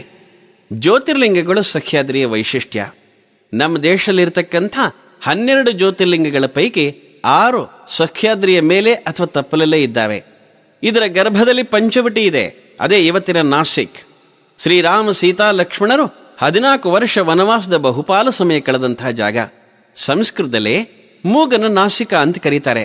ಶೂರ್ಪನಖಿಯ ಮೂಗನ ರಾಮನ ಸೂಚನೆಯ ಮೇರೆಗೆ ಲಕ್ಷ್ಮಣ ಕತ್ತರಿಸಿದ ಜಾಗ ಇದು. ಈ ಘಟನೆಯಿಂದ ಸಂತಪ್ತರಾದಂತಹ ಖರದೂಷಣರು ರಾಮನ ಮೇಲೆರೆಗೆ ಬಂದು ಹತರಾದ ಜಾಗ ಇದು. ಮಾಯಾ ಜಿಂಕೆಯ ರೂಪದಲ್ಲೇ ಬಂದ ಮಾರೀಚ ರಾಮಬಾಣಕ್ಕೆ ತುತ್ತಾಗಿ ಮುಕ್ತಿ ಪಡೆದ ತಾಣ. ಆ ರಾವಣ ಲೋಕಮಾತೆ ಸೀತೆಯನ್ನ ಅಪಹರಿಸಿ ರಾಮಾಯಣಕ್ಕೆ ಹೊಸ ತಿರುವು ಕೊಟ್ಟ ಜಾಗ. ದಾಟಬಾರದ, ದಾಟಿದಲ್ಲಿ ಅಪಾಯ ಖಚಿತವಾದ ಲಕ್ಷ್ಮಣ ರೇಖೆ ಸೃಷ್ಟಿಯಾದಂತಹ ಜಾಗ ಇದು. ಮಾತೆ ಸೀತೆಯ ಮಾನ ಸಂರಕ್ಷಣೆಗಾಗಿ ಪಕ್ಷಿರಾಜ ಜಟಾಯು ತನ್ನ ಪ್ರಾಣ ಕೊಟ್ಟ ಜಾಗ. ಭೂಮಿಗಿಳಿದ ಭಗವಂತ ಶ್ರೀರಾಮ ತನ್ನ ಹೆಂಡತಿಯನ್ನ ಕಳಕೊಂಡು ಕಣ್ಣೀರ ಕಡಲನ್ನು ಹರಿಸಿದ ತಾಣ. ಇಲ್ಲೇ ಹತ್ತಿರದಲ್ಲೇ ಗೌತಮರ ತಪಸ್ಸಿನ ಫಲವಾಗಿ ಗೋದಾವರಿ ಜನಿಸಿದ್ದು ಮತ್ತು ಅಲ್ಲಿ ಶಿವ ತ್ರ್ಯಂಬಕೇಶ್ವರನಾಗಿ ನಿಂತಿದ್ದಾನೆ. ಕಟಿಯಲ್ಲಿ ಕರವಿಟ್ಟು ಇಟ್ಟಿಗೆ ಮೇಲೆ ಪಾಂಡುರಂಗ ನಿಂತ ಪಂಢರಾಪುರ ಚಂದ್ರಭಾಗಾ ತೀರದಲ್ಲಿದೆ. ಗೋದೆಯ ದಡದಲ್ಲಿ ಸ್ವಲ್ಪ ಮುಂದಕ್ಕೆ ಹೋದರೆ ಪ್ರತಿಷ್ಠಾನಪುರ, ಇವತ್ತಿನ ಪೈಠಣ್ಣನ್ನು ನೋಡಬಹುದು. ಇದು ಶಕಕರ್ತ ಶಾಲಿವಾಹನನ ರಾಜಧಾನಿ. 8 ಶತಮಾನಗಳ ಕಾಲ ಭಾರತದ ಸಾಗರೋತ್ತರ ಸಾಂಸ್ಕೃತಿಕ ಸಾಮ್ರಾಜ್ಯಕ್ಕೆ ಕೇಂದ್ರವಾಗಿ ಮೆರೆತದು. ಸಮರ್ಥ ರಾಮದಾಸರ ತಪೋಭೂಮಿ ಸಜ್ಜನಗಡ, ಮಹಾಲಕ್ಷ್ಮಿಯ ಕೊಲ್ಹಾಪುರ, ಶಿರಡಿ, ಅಷ್ಟವಿನಾಯಕ ಕ್ಷೇತ್ರಗಳು, ಅಜಂತ ಮತ್ತು ಎಲ್ಲೋರದ ವೈಭವ, ಹೀಗೆ ಅಸಂಖ್ಯ ತೀರ್ಥಕ್ಷೇತ್ರಗಳು ಸಹ್ಯಾದ್ರಿ ಗರ್ಭದಲ್ಲಿದ್ದಾವೆ. ಸಹ್ಯಾದ್ರಿಯ ಗರ್ಭದ ಬಸವನ ಬಾಗೇವಾಡಿಯಲ್ಲೇ 8 ಶತಮಾನಗಳ ಹಿಂದೆ ಅಣ್ಣ ಬಸವಣ್ಣನ ಅವತಾರವಾಯಿತು. ಲಿಂಗ ಮಧ್ಯೆ ಜಗತ್ಸರ್ವಂ ಸತ್ಯಂ ಶಿವಂ ಸುಂದರಂ ಕಾಯಕವೇ ಕೈಲಾಸ, ಎನಗಿಂತ ಕಿರಿಯರಿಲ್ಲ ಶರಣರಿಗಿಂತ ಹಿರಿಯರಿಲ್ಲ ಇತ್ಯಾದಿ ಸಂದೇಶಗಳೊಂದಿಗೆ ಸಮಾಜವನ್ನೆಬ್ಬಿಸಿದ ಜಗಜ್ಯೋತಿ ಬಸವೇಶ್ವರರ ಪಾದಸ್ಪರ್ಶದಿಂದ ಪುನೀತವಾದ ಪರ್ವತ ಇದು. ಬಸವ ಕಲ್ಯಾಣದ ಅನುಭವ ಮಂಟಪದಲ್ಲಿ ಸಮಾಜಾಭಿಮುಖವಾದ ಆಧ್ಯಾತ್ಮಿಕ ಚಿಂತನೆಗಳು ನಡೀತಾ ಇದ್ವು. ಅದರಲ್ಲಿ ಪಾಲ್ಗೊಳ್ಳಲು ಬರ್ತಾ ಇದ್ದ 100 ಶರಣೆಯರ ಓಡಾಟದಿಂದ ಪಾವನಗೊಂಡ ಪರ್ವತ ರಾಜ ಸಹ್ಯಾದ್ರಿ. ಇನ್ನು ಕೆಲವು ಕ್ಷಣ 2.5 ಶತಮಾನಗಳ ಕಾಲ ಜಗತ್ತಿನ ಕಣ್ಣು ಕೊರೈಸಿದ ಸ್ವರ್ಣ ಸಾಮ್ರಾಜ್ಯ ವಿಜಯನಗರದ ರಾಜಧಾನಿ ಹಂಪೆಯ ಬಳಿ ಸಾಗೋಣ. ಸಹ್ಯಾದ್ರಿಯ ಗರ್ಭದಲ್ಲಿ ಹೊಸಪೇಟೆಯ ಬಳಿ ಈ ಪೌರಾಣಿಕ ಐತಿಹಾಸಿಕ ಪುಣ್ಯಕ್ಷೇತ್ರ ಇದೆ. ವಿಜಯನಗರದ ದೊರೆಗಳ ಕುಲಸ್ವಾಮಿಯಾದ ಪಂಪಾಪತಿ ಅಥವಾ ವಿರೂಪಾಕ್ಷನ ಕ್ಷೇತ್ರವಿದು. ಕ್ರಿಸ್ತಶಕ 1565ರಲ್ಲಿ ವಿಜಯನಗರದ ಪತನವಾದಾಗ ಶತ್ರುಗಳು ನಡೆಸಿದ ಮನುಕುಲವನ್ನು ನಾಚಿಸುವ ಪೈಶಾಚಿಕ ಲೂಟಿ ಮತ್ತು ವಿಧ್ವಂಸಕ ಕೃತ್ಯಗಳಿಂದ ಪ್ರಾಚೀನ ವಿರೂಪಾಕ್ಷ ಮಂದಿರ ಅದೃಷ್ಟವಶಾತ್ ಪಾರಾಯಿತು. ಪುಣ್ಯ ಸಲಿಲೆ ತುಂಗಭದ್ರೆ ವಿರೂಪಾಕ್ಷನ ಸನ್ನಿಧಿಯಲ್ಲಿ ಹರಿತಾ ಇದ್ದಾಳೆ. ರಾಮಾಯಣದ ಸುವರ್ಣ ಸಂಪುಟಕ್ಕೆ ದಿವ್ಯ ಮೆರುಗಿತ್ತ ತಾಣ ಹಂಪೆ. ಮತಂಗ ಮುನಿಯ ಆಶ್ರಮ ಇದ್ದದ್ದು ಇಲ್ಲಿನ ಪಂಪಾ ಸರೋವರದ ಸಮೀಪದಲ್ಲೇ. ಮಹಾಪರಾಕ್ರಮಿ ರಾಕ್ಷಸೇಂದ್ರ ರಾವಣನನ್ನು ನಡುಗಿಸಿದ ವಾನರೇಂದ್ರ ವಾಲಿಯ ರಾಜಧಾನಿ ಕಿಷ್ಕಿಂದ ಇಲ್ಲೇ ಸನಿಹದಲ್ಲಿ ಇರತಕ್ಕಂಥದ್ದು. ಶ್ರೀರಾಮ ಬಂಟನೆಂದು ಪ್ರಸಿದ್ಧನಾದ ರಾಮಾಯಣದ ಅನರ್ಘ್ಯರತ್ನ ಜಿತೇಂದ್ರಿಯನಾದ ಹನುಮನ ಕರ್ಮಭೂಮಿ ಇದು. ವಾಲಿಯಿಂದ ತಿರಸ್ಕರಿಸಲ್ಪಟ್ಟು ತನ್ನ ಹೆಂಡತಿಯನ್ನು ಕಳೆದುಕೊಂಡು ಸುಗ್ರೀವನು ದುಃಖದಲ್ಲಿದ್ದ ಈ ಪ್ರದೇಶ ಇಂದಿನ ಋಷ್ಯಮುಖ. ಶ್ರೀರಾಮ ಸೀತೆಯ ಶೋಧದಲ್ಲಿ ದಕ್ಷಿಣಕ್ಕೆ ಬರ್ತಿದ್ದಾಗ ಇಲ್ಲಿನ ಪಂಪಾ ಸರೋವರದ ಸಮೀಪದಲ್ಲೇ ಅವನಿಗೆ ಆಂಜನೇಯನ ಭೇಟಿಯಾಯಿತು. ಆ ಕ್ಷಣವೇ ಹನುಮ ಪುರುಷೋತ್ತಮನ ದಾಸನಾದ. ಬಳಿಕ ಹನುಮನೇ ಅಗ್ನಿಸಾಕ್ಷಿಯಾಗಿ ರಾಮ ಸುಗ್ರೀವರ ಮೈತ್ರಿಯನ್ನು ಏರ್ಪಡಿಸಿದ. ಶ್ರೀರಾಮನ ನಾಮಾಮೃತವನ್ನು ಸವಿಯುತ್ತಾ ಅವನ ಕಲ್ಯಾಣ ಗುಣಗಳನ್ನು ಸ್ಮರಿಸ್ತಾ ಅವನಿಗಾಗಿ ಕಾದಿದ್ದು ಬದುಕನ್ನೇ ಮುಡುಪಿಟ್ಟು ಆತ್ಮಯಜ್ಞ ಮಾಡಿದ ಶಬರಿಯ ನೆಲ ಇದು. ಈ ಪ್ರದೇಶದಲ್ಲಿ ಜಟಾಯುವಿನ ಬಲಿದಾನ, ಸಪ್ತ ಸಾಲ ಭೇದ, ವಾಲಿ ವಧೆ ಮುಂತಾದ ಪ್ರಸಂಗಗಳು ನಡೆದಿದ್ದಾವೆ. ಕನ್ನಡ ಸಾಹಿತ್ಯ ಸರಸ್ವತಿ ಇಲ್ಲಿ ಸಂತ ಕವಿಗಳ ಶರಣರ ಅನುಭವಾಮೃತ ಮತ್ತು ಕಾವ್ಯರಸಾಸ್ವಾದನೆಯಿಂದ ಕನ್ನಡ ಜನಮನವನ್ನು ತಣಿಸಿದ ಸ್ಫೂರ್ತಿಯ ಕೇಂದ್ರ ಇದು. ವಿರೂಪಾಕ್ಷ ವಿಜಯ ವಿಠ್ಠಲರ ರೂಪದಲ್ಲಿ ಭಕ್ತಿ ಸಮನ್ವಯ ಸಾಧಿಸಿದ ಕ್ಷೇತ್ರ ಇದು. ಇಂಥ ಪಾವನ ನೆಲದಲ್ಲಿ ಮಹಾನ್ ತಪಸ್ವಿ ವಿದ್ಯಾರಣ್ಯರ ಮಾರ್ಗದರ್ಶನದಲ್ಲಿ ಹರಿಹರ ಬುಕ್ಕದೇವರು ಒಂದು ವಿಶಾಲವಾದ ಸಾಮ್ರಾಜ್ಯವನ್ನು ಕಟ್ಟಿದರು. ಈ ಸಾಮ್ರಾಜ್ಯ ವಿಜಯಶಾಲಿ ಹಿಂದುತ್ವದ ಧವಲ ಧ್ವಜವನ್ನು ಬಾನೆತ್ತರದಲ್ಲಿ ಮುಕ್ತವಾಗಿ ಹಾರುವಂತೆ ಮಾಡಿತು. 14ನೇ ಶತಮಾನದಿಂದ ಮುಂದೆ 2.5 ಶತಮಾನಗಳ ಕಾಲ ಈ ಪ್ರಭುತ್ವ ದಕ್ಷಿಣ ಭಾರತದಲ್ಲಿ ಧರ್ಮ ವೈರಿಗಳಿಗೆ ತಲೆ ಎತ್ತಕ್ಕೆ ಅವಕಾಶ ಕೊಡಲಿಲ್ಲ.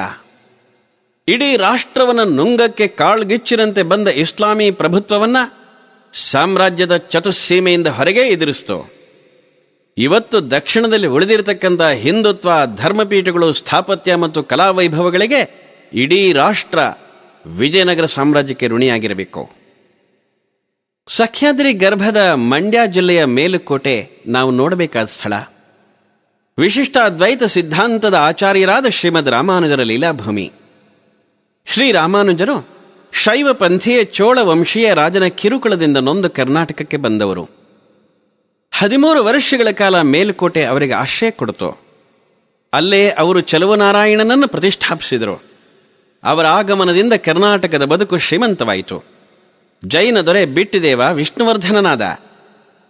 ಆ ವಿಷ್ಣುವರ್ಧನ ಬೇಲೂರು ಚನ್ನಕೇಶವ ದೇವಸ್ಥಾನವನ್ನು ಕಟ್ಟಿಸಿದ.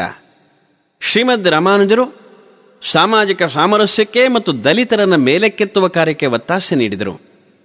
ಭಾರ್ಗವ ಕ್ಷೇತ್ರ ಅನುಸರಿತಕ್ಕಂಥ ಪಶ್ಚಿಮ ಕರಾವಳಿಯ ನಡುಭಾಗದಲ್ಲಿರುವ ಉಡುಪಿ ಮರೆಯಲೆಂತೂ ಸಾಧ್ಯ, ಅದೂ ಒಂದು ಪ್ರಾಚೀನ ತೀರ್ಥ.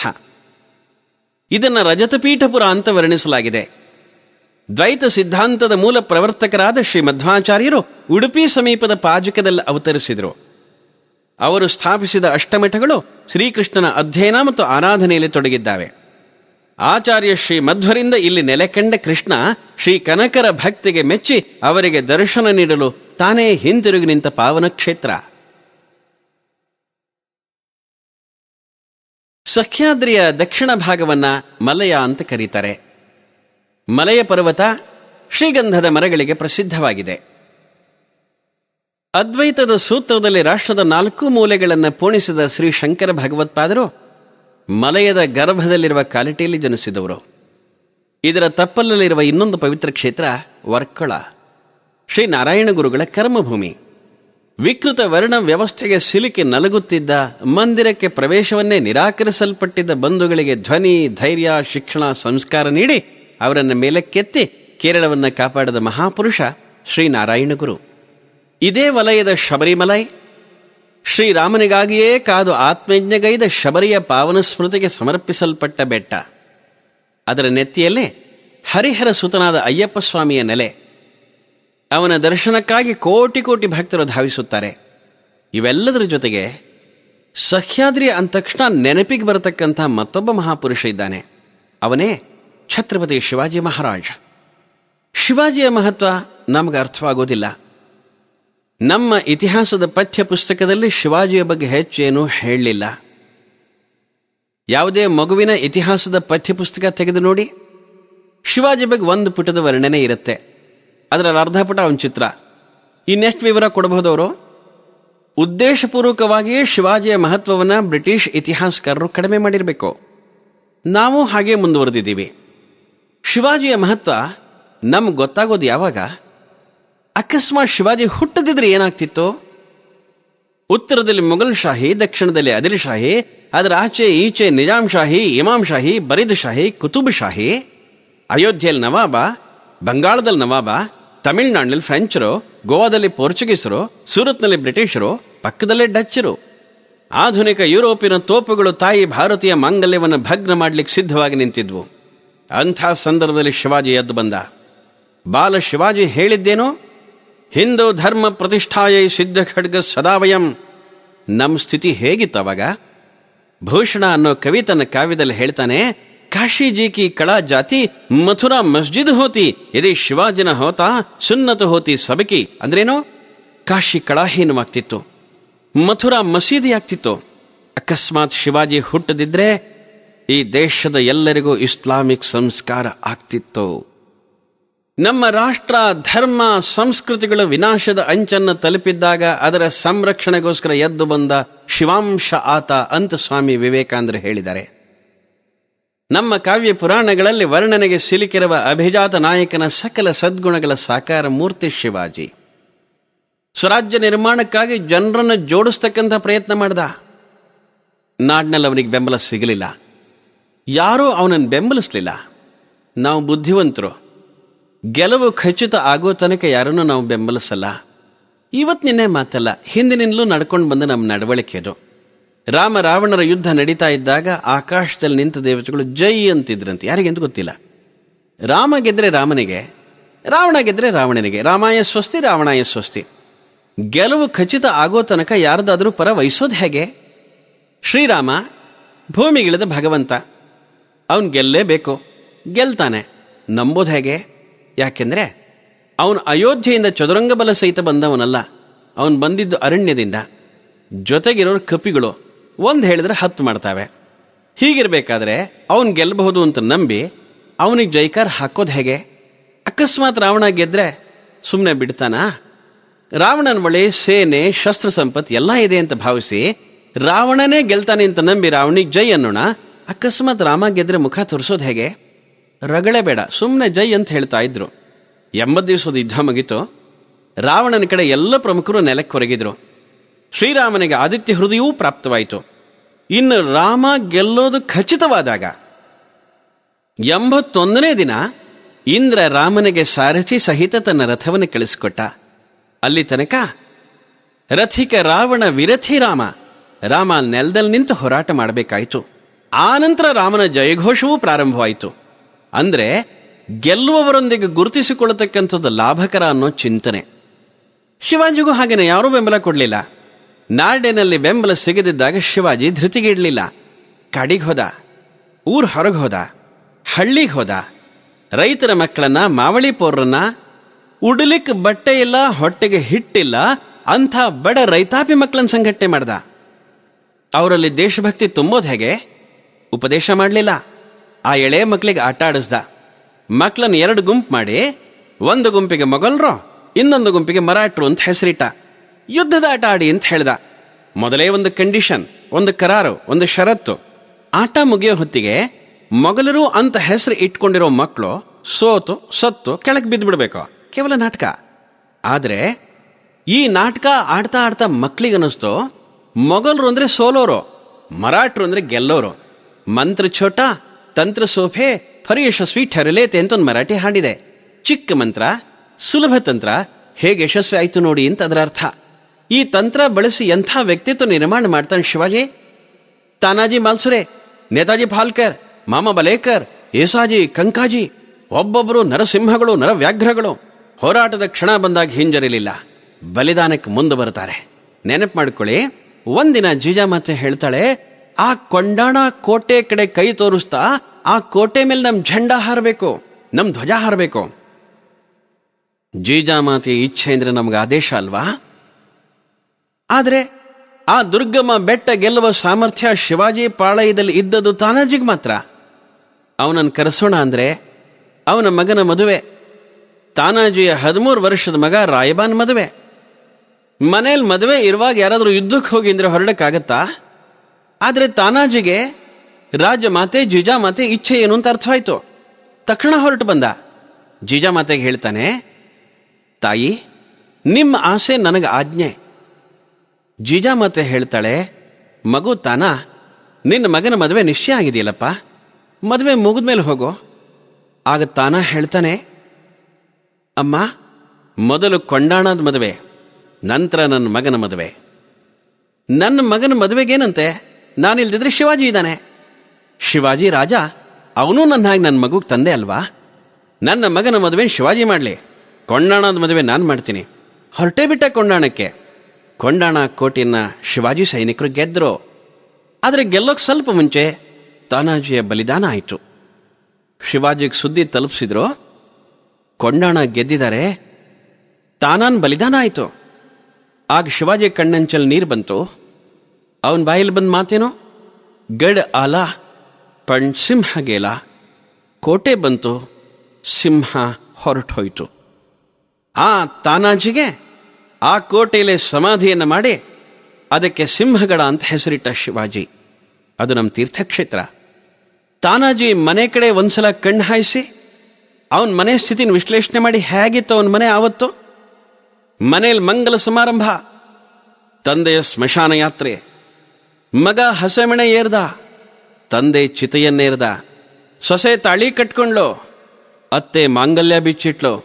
ಒಂದೇ ಮನೇಲಿ ಒಂದೇ ದಿನ 13 ವರ್ಷದ ಹುಡುಗ ರಾಯ್ಬಾ ಮದುವೆಯಾಗ್ತಿದ್ದಂತೆ ಅಪ್ಪನ ಕಳ್ಕೊಂಡ.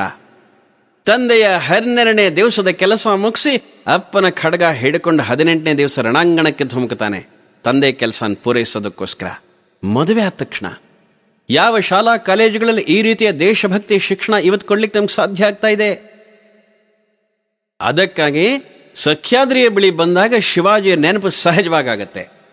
ಹೇಗೆ ತನ್ನ ಪರಾಕ್ರಮದಿಂದ ಮುಘಲ್ ಶಾಹಿ ಆದಿಲ್ ಶಾಹಿಗಳ ಎದೆ ಬಿರಿದು ತೋರಣ, ಚಾಕಣ, ಪುರಂದರ, ಪನ್ಹಾಳ, ವಿಶಾಲಗಡ, ಪ್ರತಾಪಗಡ, ರಾಯಗಡ ಮುಂತಾದ ಅವೇಜ್ಯ ಕೋಟೆಗಳನ್ನು ಸ್ವರಾಜ್ಯಕ್ಕೆ ಶಿವಾಜಿ ಮಹಾರಾಜರು ಜೋಡಿಸಿದರು. ತಂಜಾವೂರಿನಿಂದ ಮುಂಬೈ ಮೂಲಕ ಸೂರತ್ತಿನ ತನಕ ಮಿಂಚಿನ ವೇಗದಲ್ಲಿ ಸಂಚರಿಸ್ತಾನೆ. ಪ್ರತ್ಯಕ್ಷ ಔರಂಗಜೇಬನ ಆಸ್ಥಾನಕ್ಕೆ ಹೋಗಿ ಆ ವಿಷಸರ್ಪದ ಹೆಡೆ ಮೆಟ್ಟಿ ಬಾಲ ತಿರುವಿ ಅವನ ಸೆರೆಮನೆ ಸೇರಿ ಆಶ್ಚರ್ಯಕರವಾದ ರೀತಿಯಲ್ಲಿ ಪಾರಾಗಿ ಬರ್ತಾನೆ. ಕೊನೆಗೊಮ್ಮೆ 1674 ಆನಂದನಾಮ ಸಂವತ್ಸರದ ಜ್ಯೇಷ್ಠ ಶುದ್ಧ ತ್ರಯೋದಶಿ ದಿನ ರಾಯಗಢದಲ್ಲಿ ಸಿಂಹಾಸನವನ್ನೇರಿ ಛತ್ರಪತಿಯಾಗಿ ನಮ್ಮ ಸಮಾಜದ ಶ್ರದ್ಧಾ ಕೇಂದ್ರ ಆದ. ಶಿವಾಜಿಯ ಪ್ರೇರಣೆಯಿಂದ ಮುಂದುವರೆದ ಮಹಾರಾಷ್ಟ್ರದ ಕುದುರೆಗಳು ಮೊಘಲರ ಅಹಮ್ಮನ್ನು ಮುರಿದಿಕ್ಕಿ ಗಾಂಧಾರ ತನಕ ಹೋಗಿ ಕಾಬೂಲ್ ನದಿಯ ನೀರನ್ನು ಕುಡಿದು ತಮ್ಮ ಸ್ವಾತಂತ್ರ್ಯದಾಹವನ್ನು ತಣಿಸಿಕೊಳ್ತಾವೆ. ಎಂಥ ರೋಮಹರ್ಷಕ ಇತಿಹಾಸ ಇದು ಬಂಧುಗಳೇ! ಇದೇ ಸಖ್ಯಾದ್ರಿಯ ಗರ್ಭದಲ್ಲಿ ದೈತ್ಯರಾದ ಅತಿಬಲ ಮತ್ತು ಮಹಾಬಲರ ಸಂಹಾರ ಆಗಿದೆ. ಪ್ರತಾಪಗಢದಲ್ಲಿ ಬಿಜಾಪುರದ ಸೊಕ್ಕಿನ ದೈತ್ಯ ಸರದಾರ ಅಫ್ಜಲ್ ಖಾನನ ವಧೆಯಾಯಿತು. ಪನ್ಹಾಳದ ಬಳಿ ಪಾವನ ಕಿಂಡಿಯಲ್ಲಿ ಶಿವಾಜಿ ಮಹಾರಾಜರ ರಕ್ಷಣೆಗೋಸ್ಕರ ಹಿರಿಯ ಸೇನಾನಿ ಬಾಜಿಪ್ರಭು ದೇಶಪಾಂಡೆ ತನ್ನ 2 ಕೈಗಳಲ್ಲಿ ಖಡ್ಗ ಹಿಡಿದು ಸೂರ್ಯೋದಯದಿಂದ ಸೂರ್ಯಾಸ್ತದವರೆಗೆ ಹೋರಾಟ ಮಾಡಿ ಬಲಿದಾನ ನೀಡಿದ್ದಾನೆ. ನಮ್ಮ ಧರ್ಮ ಸಂಸ್ಕೃತಿಗಳ ರಕ್ಷಣೆಗಾಗಿ ತನ್ನ ಪರಿವಾರವನ್ನು ಬಲಿಗೊಟ್ಟು ಗುರುಗೋವಿಂದ ಸಿಂಹ ತಮ್ಮ ನಂತರದ ಹೋರಾಟಕ್ಕೆ ಬಂದ ಬೈರಾಗಿಗೆ ಪ್ರೇರಣೆ ನೀಡಿದ್ದು ಇದೇ ಸಹ್ಯಾದ್ರಿ ಗರ್ಭದ ಗೋದಾವರಿ ತಟದ ನಾಂದೇಡ್ನಲ್ಲಿ. ಅಲ್ಲೇ ಅವರ ಬಲಿದಾನವೂ ಆಯಿತು. ಕಶ್ಯಪ, ಆತ್ರೇಯ, ಭರದ್ವಾಜ, ಗೌತಮ, ಅಗಸ್ತ್ಯ ಮುಂತಾದ ಶ್ರೇಷ್ಠ ಋಷಿವರ್ಯರ ಬದುಕಿನ ಜೊತೆಗೆ ಸಂಬಂಧ ಇಟ್ಟುಕೊಂಡಿದ್ದ ಈ ಸಖ್ಯಾದ್ರಿಯ ನೆನಪು ಮಾಡಿಕೊಂಡ್ರೆ ಹೃದಯ ಪುಳಕಿತಗೊಳ್ಳುತ್ತೆ. ಹೀಗೆ ನಮ್ಮ ನಾಡಿನ ಪ್ರತಿಯೊಂದು ಪರ್ವತ ನಮಗೆ ಪ್ರೇರಣೆ ನೀಡುವಂಥ ಇತಿಹಾಸವನ್ನು ಒಳಗೊಂಡಿದೆ. ಅದಕ್ಕಾಗಿ ನಮ್ಮ ದೇಶದಲ್ಲಿ ಪರ್ವತಗಳ ಬಗ್ಗೆ ಶ್ರದ್ಧೆಯಿಂದ ನಡ್ಕೊಳ್ತಾರೆ.